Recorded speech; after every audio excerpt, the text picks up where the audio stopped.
ఇప్పుడు ఒక తప్పుని తీసుకుంటే what ever it may be ఒకరి వైపే ఉంటుందా లేకపోతే ఇద్దరి వైపు నుంచి ఉంటుందా? సి తప్పు అన్న పదం వెరీ బ్రాడ్ పదం. ఇద్దరి వైపు అంటే బహుశా మీరు అన్నది హెట్రోసెక్షువల్గా చెప్పుకోవాలనుకుంటే మేల్ అండ్ ఫీమేల్గా అడుగుతున్నారు అనుకుంటాను. సో ఇరువైపులా అంటే ఈ మేల్ అండ్ ఫీమేల్లో ఒక తప్పు అనేది అది మాట పరంగా చేసే ఇబ్బందులా, అంటే వర్బల్ అబ్యూజా, లేకుంటే ఫిజికల్ అబ్యూజా, సైకలాజికల్ అబ్యూజా, సంథింగ్. ఈ తప్పులు మనకు డెఫినెట్గా ఇద్దరి సైడ్ నుంచి కావచ్చు, లేదంటే ఒకరి సైడ్ యొక్క యాటిట్యూడ్, వాళ్ళ కల్చర్. నేను టోటల్గా మెడికలైజ్ చేయట్లేదు ఈ యొక్క తప్పుల్ని. సోషలైజ్గా మనం చెప్పాల్సి వస్తే, బ్రాడ్గా సోషలైజ్ చేయాలని వస్తే, వాళ్ళ యొక్క ఏదో చదువు కోసం వచ్చాము, అడల్ట్ అయ్యాము, ఒక రిలేషన్షిప్ కావాలి, నాట్ సీరియస్లీ కమిటెడ్ రిలేషన్షిప్, ఒక మ్యాచ్ అన్న ఫీలింగ్ తోటి ఎక్కువ మంది అమ్మాయిలతో నేను ఒక రిలేషన్షిప్లో ఉంటే నాకు అంత ఎక్కువగా మ్యాచ్ అన్న ఫీలింగ్ లాగా నాకు వస్తుందన్న ఒక థాట్ తోటి, ఒక గోల్ తోటి ఎక్కువగా ఎక్స్ప్లాయిట్ చేయడము రిలేషన్షిప్ని, ఇవి గమనించగలగాలి. అమ్మాయి సైడ్ కూడా సేమ్, మనకున్న ఫ్రీడమ్ని, ఆపర్చునిటీని ఎక్స్ప్లాయిట్ చేస్తున్నామా, ప్రాపర్గా యూజ్ చేస్తున్నామా.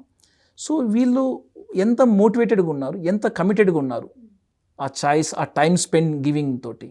అంటే ఈయనతో ఇంత టైం స్పెండ్ చేస్తున్నాను, ఇంత వాల్యూ ఇస్తున్నాను ఈ రిలేషన్షిప్కి అన్నప్పుడు దీనికి అండర్లయింగ్ ఒక గోలో, ఒక మీనింగో ఉంటుంది.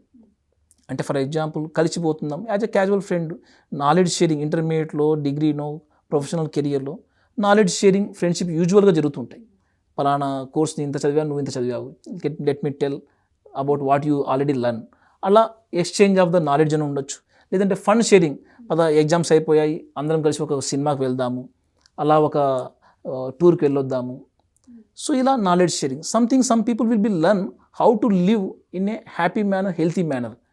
సో ఎక్సర్సైజ్ చేయడము, పెట్ అనిమల్ గురించి చెప్పుకోవడము, డిస్కస్ చేయడం, ఇలా ఈ రకమైన హెల్తీ కమ్యూనికేషన్ ఉంది అన్నప్పుడు జనరల్గా nothing will be what the goal. నువ్వు ఏర్పరచుకున్న రిలేషన్షిప్ యొక్క అండర్లయింగ్ మోటివేషన్ ఏంటి. దీంట్లో ఏమన్నా ఫ్యాబ్రికేటెడ్గా ఉన్నారనుకోండి, మనం గమనించగలగాలి.